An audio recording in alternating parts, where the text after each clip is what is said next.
It's a good morning to you. Welcome to Asaki Online. My name is Zenzeren Ndebele, and this is the Breakfast Club. We hope you are fine. The lockdown is keeping you safe, and the worry that we have as Zimbabweans is that we have seen the increase in the number of COVID cases, especially in quarantine centers, and we hope that authorities are going to manage the situation and we don't have cases spiking all over the country.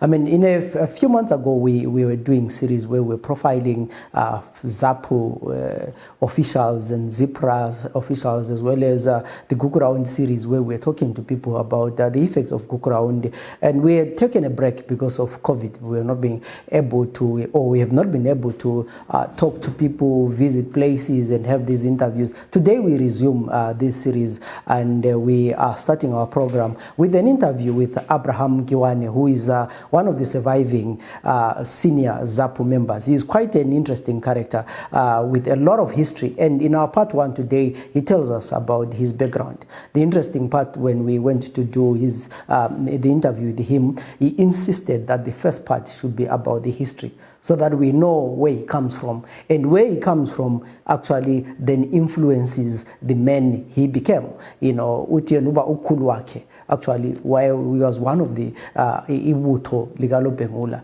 So his grandfather was a warrior, and therefore he saw himself as a warrior as well. Ubabu Abraham was Nkiwane, some call him Branki.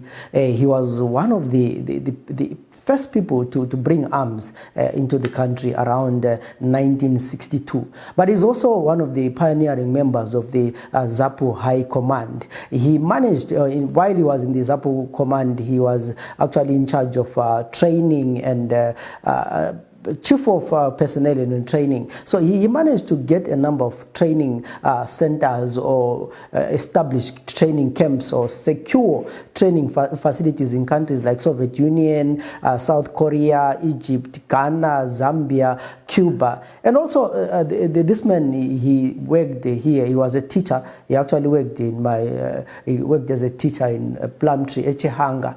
Then from there he was fired by the then colonial regime for his involvement in politics. He then left and worked for City Council a bit. He left and went to work in Zambia. While working in Livingstone, he actually joined what was then known as the United National Independence Party, UNIP, led by Kenneth Kaunda. At one point, he actually rose through the ranks and became a senior member in that party, and moved to Livingstone. Moved to Lusaka because he was in Livingstone. And it was while he was in Lusaka that then he met Joshua Nkomo when he came to negotiate with Kaunda how he could get assistance. Then from there, Nkiwane never looked back. He was one of the people who were involved in the liberation struggle throughout the history of the liberation struggle, mostly securing arms, trainings, and many other logistics. And he was actually a trusted person, both by Joshua Nkomo and Kenneth Kaunda. And he's still a great man who has achieved a lot in his life. And it's said that Zimbabwe really never saw some of these best men in action, because we all know that ZAPU lost in 1980 elections, and most of these guys were sidelined. So today we're going to hear part one of his story, where he tells us about his background. I hope you're going to enjoy this program. Can you tell us about your early days growing up?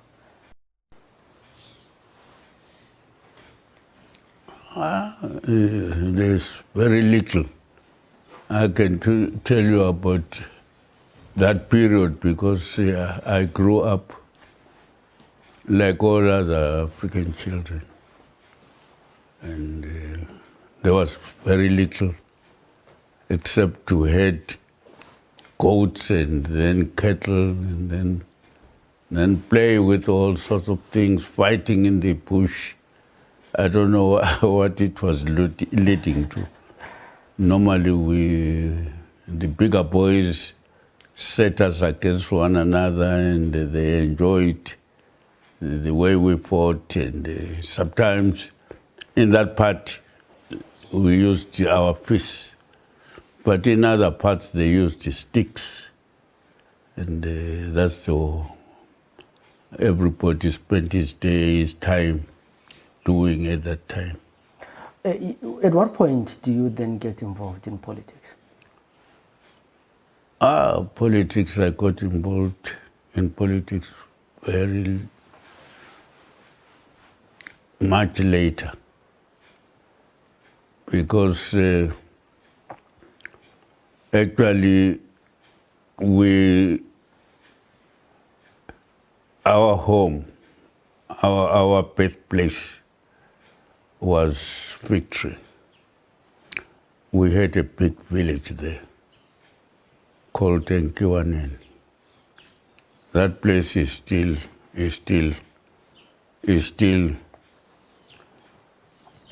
there. Our people settled in that area. To give you my actual history, I belong to the Ngaba group. Ngaba left Zululand at the time of Mfekan.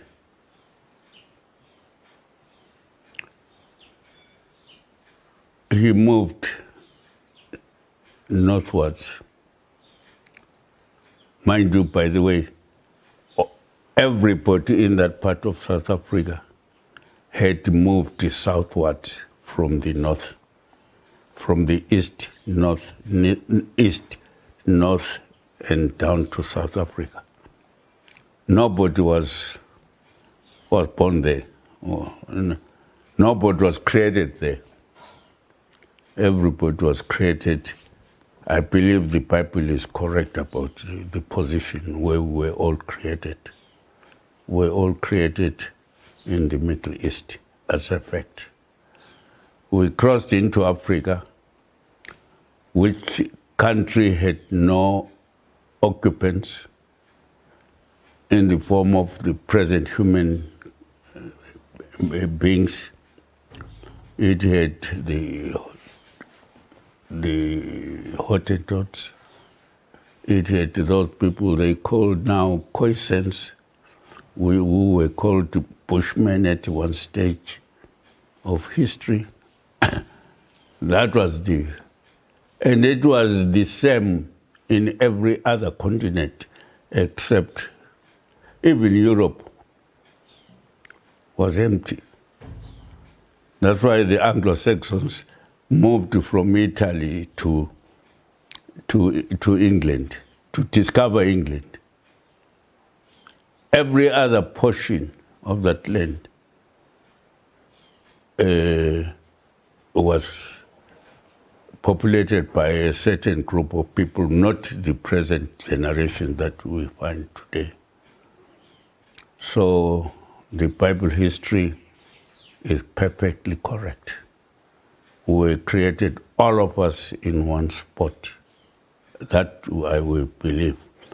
We were talking before we sat down here about confusão, which is a Portuguese word. The stem is probably Latin, and we're talking about Latin. This Latin,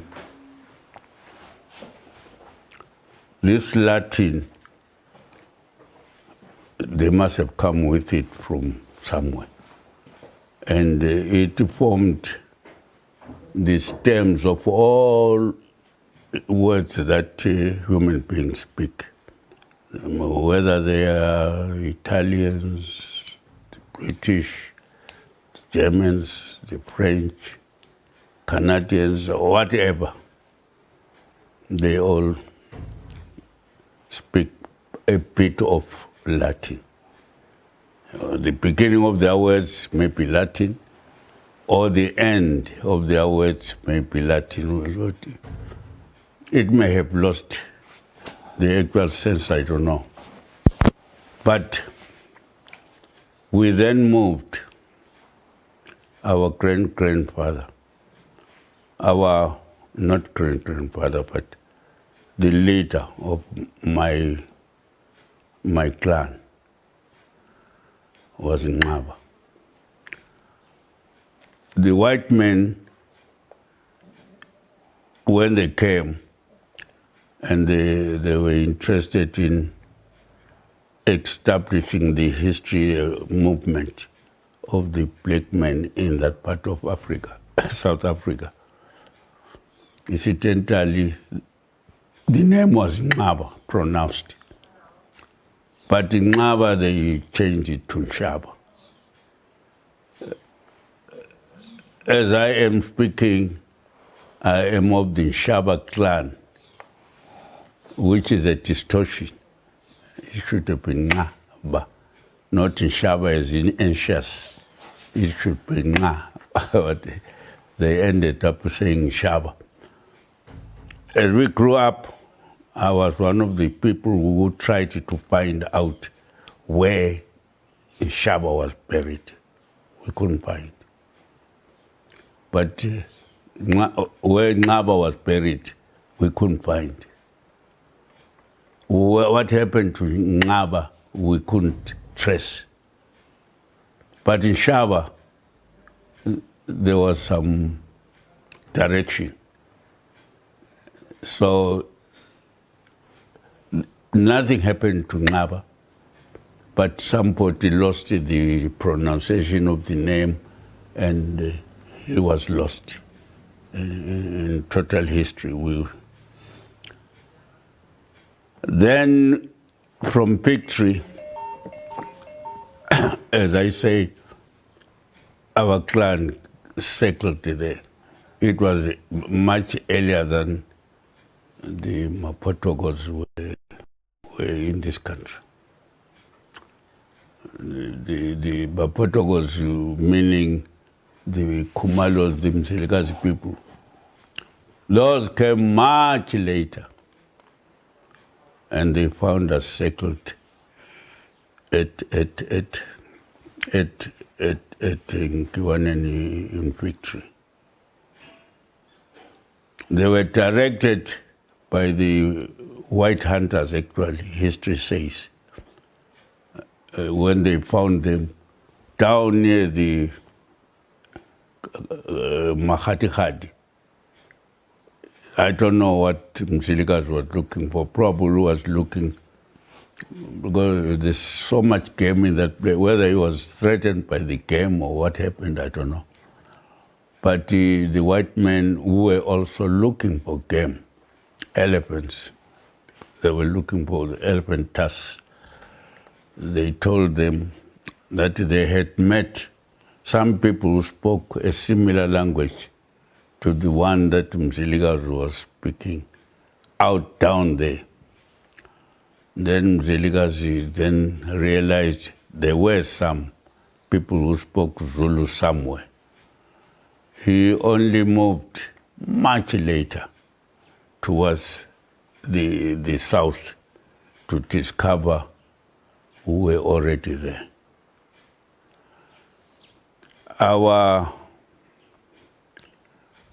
Who we are, the Nkiwane clan, because in the south there are no surnames, there are clan names. The clan is maintained by their clan name and not surname. I don't know the question of surnames, where it came from. In other words, I don't know. But we were kept, the Nkiwane name only came because in one of our totems, there's Mkiwa. Then they said, what is Mkiwa? Somebody was trying to explain what is Mkiwa was actually a tree, not an animal, but a tree. What tree? They then pointed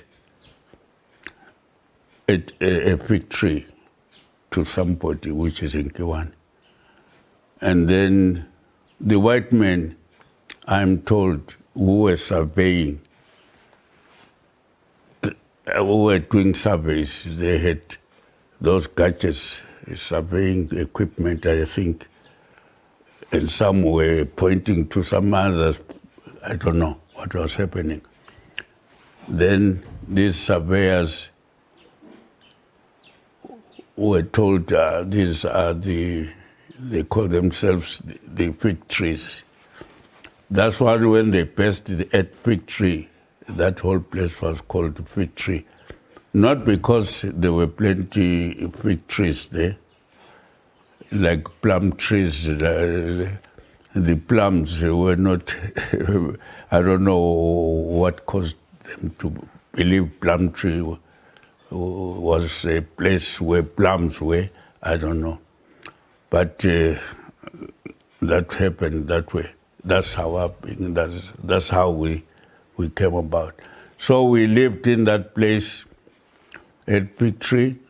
They came, these white men were surveying for the rail line from the Cape to this country. This was much later because Rhodes was already in control of this area. And we then moved because we couldn't stand with these chaps every day bringing some small machines and bringing more white men along that area. We then moved some. We thought we should move away from this place. We moved to the east, and we came against a range of mountains in the Matopos. And on the other side, there was the Tuli River starting going that direction. We didn't want to take the direction where Tuli was leading to because we had come from there. We didn't want to follow the Mzingwane because they start off from almost the same area. One starts going that way and one goes that. And yet on the western side are other two rivers too. There's the Kwai, starting from Serin Mission, going in that direction, over the other side of the hill. On the other side is Tuli going that side. On the other side it is Manzamyama going there. And the Kame does the same thing, and the Mzingwane goes the other direction, and Kame goes the... So it was definitely on the high ridge that these people were following from the Cape. And I think they were clever. So we followed that high ridge. Then we followed the Mzingwane. Naturally, why did we follow? Naturally, people at that time were following the rivers because the main thing that kept human beings going was water. With water, you possibly had everything. Water, and we were tamed some animals. Animals that were on the African continent. They were put there by God, I suppose, because nobody met them somewhere and brought them there. Not one. They changed the breeds, those that, but not one can claim somebody stealing from where did you get that? It was the ability to tame them. Like cattle were tameable. There are some animals that they fail to tame, like the lion. How do you tame a lion when it will tame you before you know where you are? Lions, hyenas were not tameable. Snakes were not tameable. Everything, but even some, like buffaloes, they've tried, even the white men tried to tame some buffaloes, cross-breeding them against the cows, the tamed cows. It didn't work. But those that were tameable, were tamed. And human beings ended up having some cattle, ended having everything that they needed. So we can't claim to have had cattle because we found the things in the forest, and as I say, they were tameable. We tamed them. So your clan finally, later on, you finally settled in Japan. No, we kept going. This whole land was empty. We only confronted the Bushmen in the Matopos. And in the Makati, we kept going. We didn't stop. I don't know, we're following the Iguana River. Actually, what we're looking for big pools where it kept a lot of water. Because then we were having some few animals, tamed ones. We needed water to water our goats, our cattle, and we needed water for ourselves. So we followed the Mzingwane, came against the Nema River. It was full of sand, but so small. We believed there could be bigger rivers because the history in South Africa was that in the north there were big, nice rivers with big, cool waters. You'll understand, I said they came from the north down south. So their their ancestors had seen those big rivers. I believe some of the rivers are the Zambezi and the lakes. I don't know whether they were able to identify a lake at that time. Probably they thought it was a big river, like the sea. The sea. Finally, when they got to Durban, they thought it was a big sea. They thought it was a big river. They stood on the mountains to see where it ended, whether small canoes could work. The thing went miles and miles, so they gave up. But this expedition now going back north kept on going, wanting to discover those rivers the stories were all about. We went on, but later we settled at Fort Rexon. I don't know for how long, but it was for many years. Then it was at Fort Rexon where we waited for the leader of the clan then. The leader of the clan had not arrived. I don't know why, because when they left Zululand, they split. One wing went westwards and the other went eastwards. The eastern wing arrived here earlier than the southern, the western. And that western never got into what is now Southern Rhodesia. It was caught up. The Chaga Simpis closed them in, and they were clever. They mingled with the Xhosa and disappeared among the Xhosas. Even today, Matigane, who is now Matigane II, is at Let Frey in the Eastern Cape, and he has a kingdom there. He's not Xhosa, he's one of us, but he lives there.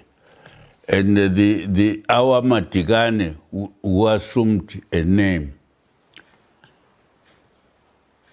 when he did not come, we got another one of our clan men, and he was given the title.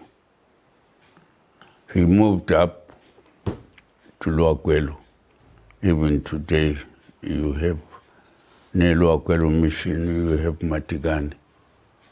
He is no longer a chief, but he is now a headman. I think that's an inferior. But it's better because we couldn't have two kings, one in South Africa and one in Zimbabwe. Yeah, so that's an interesting part of this. I mean, when you look at the history now, fast forward to the history of the liberation struggle, you are one of the first people to bring guns into the country. Tell us about that. I've told you that story over and over many times. Well, I was an activist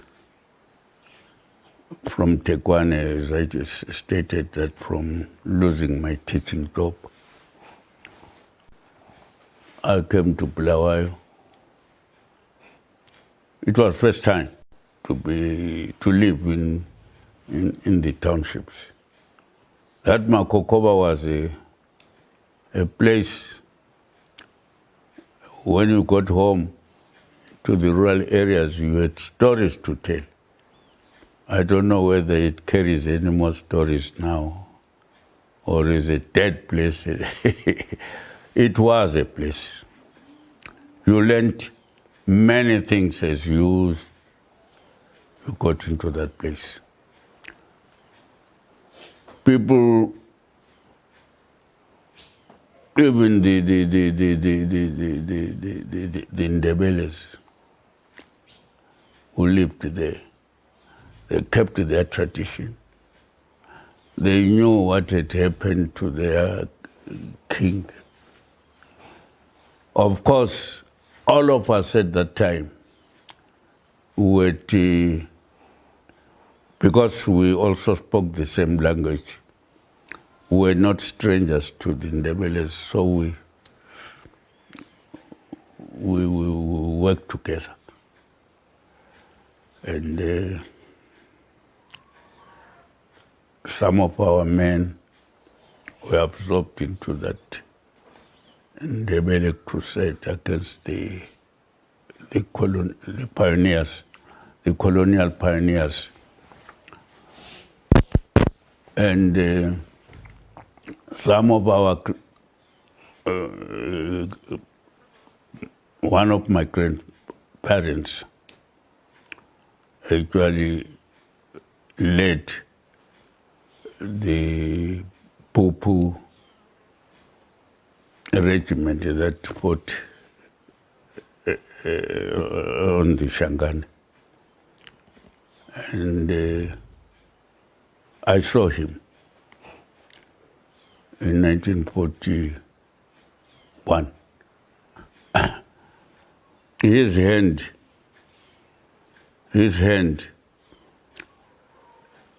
the flesh was at the back of the hand, but all here, the white bones, the meat, I don't know what happened. I am told he had skins softened. I don't know what method they used to soften for making blankets, covers, and so on, so on. So they made amapechu. And they made the goat skins, sheep skins, small sheep. They softened them And I'm told he had a bangle tied onto his waist. As he crawled at Shangane, at Pupu, and these white men were firing their famous cannon guns. Cannon guns, you don't fire, do. You allow the enemy to move at a convenient position, you let the fire go. So they used this, and my grandfather, who was commanding this black group, had gone on the flank. On the flank is, as you are sitting like that, that chair is at your flank. You rarely look at that point. You are focused on looking towards me, the enemy. And yet they had broken and came back on the flanks. And they crawled to the back of the white men. They went so close to the white men because as the cannons were set, they set them. And they were waiting to see, and they're waiting with their gadgets to see the movement of the Ndebelés drawing nearer to them. And my grandfather and his men appeared from Norway with those skins. The cannon had a diameter of about 3 inches. And he had these skins on one hand, and he on the left hand, he had one. The bangle was on the other hand, and he had one, and he wanted to plug that one, and had a stick, a big scoto. Once he puts it there, he pushes it into the one, and he takes another one. They thought they could stop that cannon barrel, and the bullet, the missile, whether it was, would not penetrate in. But as they were trying to do that, the white men had already also seen those coming, and they had started pulling the trigger. And as he pushed this skin, his hand was ripped. Bare, all the bones on the side were left. And as time went on, they started growing, but these bones remained. When we were small, frightened, and if we were crying on it, they used to say, "Nangwi Somkulu." Here is your grandfather, with his hand. Because when he did this, we had never seen a man like a spook. We were terrified. We kept quiet. No one understood why he should have had that type of. So we had some people who were. So that history about him was told many times. The people who came, abantwana bendoda, meaning what? What has he done? And that sort of that praising. What did he do? He was a hero. What did he do? That he was a hero to end that palm with the bones like that. We did not understand what it was all about. So we grew knowing what had happened. And when I came to Bulawayo after we were expelled from the teaching field, I found plenty politics spoken. Then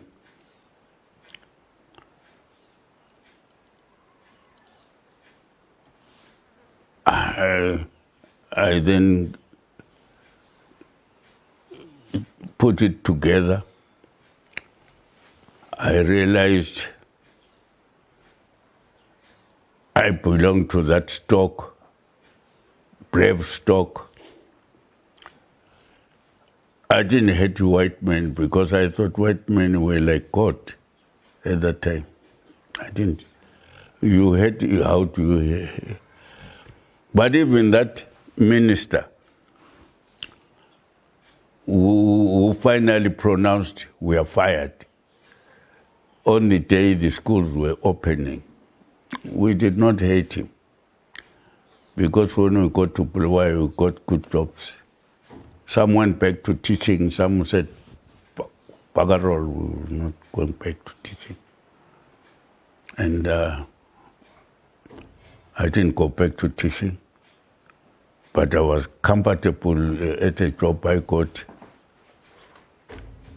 from a chap who wanted somebody who understood sums, mathematics. There were no adding machines at that time. So ngesikhathi leso ilimethi laliyazi kakhulu. Laliyazi kakhulu arithmetic ngesikhathi leso. Ngambele ke master yayo. Mathematics yona liyana kudala.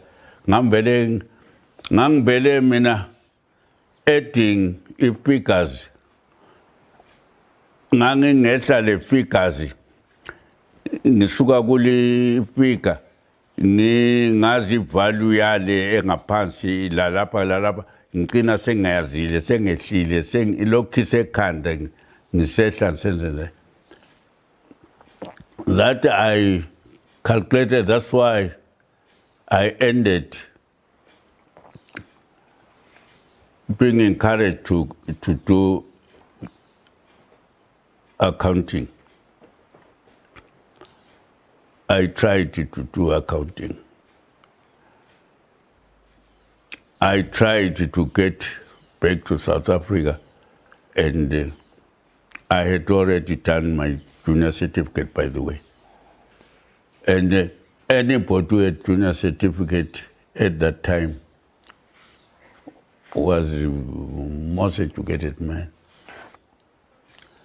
Angithi khathesi sisesela eKobulawayo zisaphekwa ngale eZambia seziphekiwe ngapha lekhiwa elalithwa nguKolonel Everington is interested that I do accountancy. He was from Nairobi. He came here to start what was then called Bulawayo Omnibus Company. He actually wanted to train me for that position. Because even the tickets, when they were battling with figures, I had the answers before others, all others. And this chap said, oh, this chap is marvelous. And I carried that thing over, even when I had enrolled with the Union College for a Bachelor of Commerce degree, which I did not complete. I had credit in some subjects, but I was now transferred from this. There was a job, a federal job, where clerks, stock controllers were, and then I put my application. Rhodesian Mercantile Holdings,